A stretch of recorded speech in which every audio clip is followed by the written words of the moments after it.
Coach, I got to tell you, I was planning on surprising you during the podcast with a special guest. He couldn't make it, but RC on a mobile was going to be on. Then he had a conflict. Yeah. But anyway, for people, a couple of days ago, I had a guest. We had some guests here. We were talking a bunch of stuff. Somehow they came up, and so I said, "You can find it. It's on the internet. You can pull some of them up. You know, and hear me talking about my Gulf Coast offense."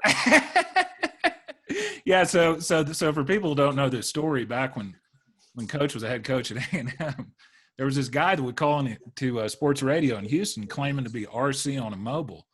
And he sounded just like RC, and he was really funny. He ended up getting his own slot. And Coach Slocum and I both know him. His name's Hunter Shurtleff. He's a lawyer in College Station. But anyway, Coach, Hunter wanted me to tell you how much he looked up to you, how much he wished he could have been on the call. And he also wanted to ask me, he said one time he was listening to a speech that you gave, and he said, this is what you said.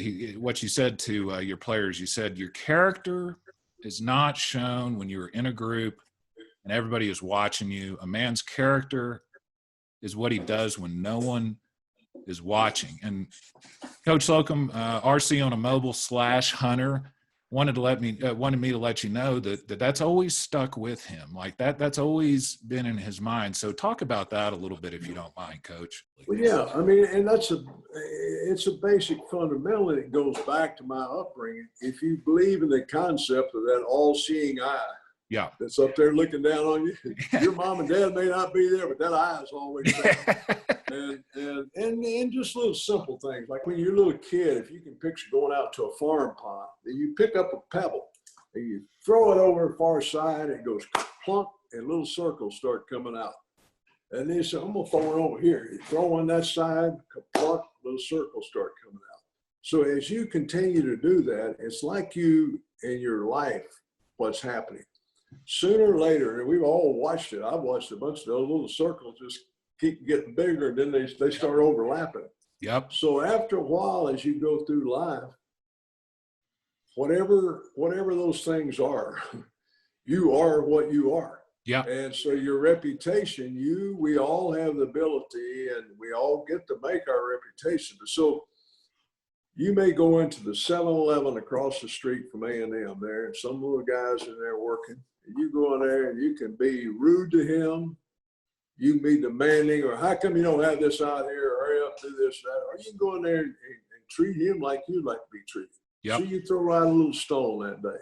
And then you go, and the janitor's coming through, sweeping up. And they all have their lives. They have problems with their kids. They have all the different issues that we all have.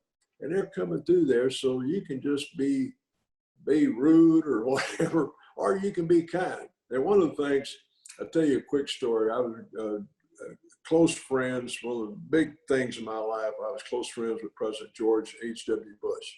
So when he and I hit it off, and we were close friends, he took me up to Pine Valley, New Jersey to play golf. Great course. Number one golf course in the country. Yeah. So we're sitting at a table, President, myself, and two other gentlemen, friends of his, who came in. We stayed there on property, and we're having breakfast. So we came there, and this little elderly black lady came over to wait on us. And we were talking about our game and who was going to play and everything. He stopped everything he was doing, everything we were talking about. He turned his attention completely to her and said, how are you doing today? And just a pleasant thing. Oh, I'm doing good. And she was probably nervous about coming. Former president of the free world. Yeah, yeah. And so then at some point, as she came back over there, he said, do you have a grandson or someone that would like a golf ball? Oh, yeah, I guess. So he takes a golf ball. He had some in his pocket and autographed it and gave it to her to give to her grandson. Beautiful. And so I've always thought, here's a guy, the former leader of the free world, sitting there, had his friends and his golf game and all that at a big place. Said, time out. This lady came over, and he made her feel very special that day. That's awesome. That always, and there were 3 other people beside him. So he wasn't totally by himself that saw that, but I saw it and I never forgot it. It was a great example of kindness and treating others like you'd like to be treated. That's a wonderful story. The way my dad used to tell me that story was, he said, it's not how you treat the judge, it's how you treat the janitor. Yeah. You need to treat everybody the same, no matter what position they are, and treat them as human beings.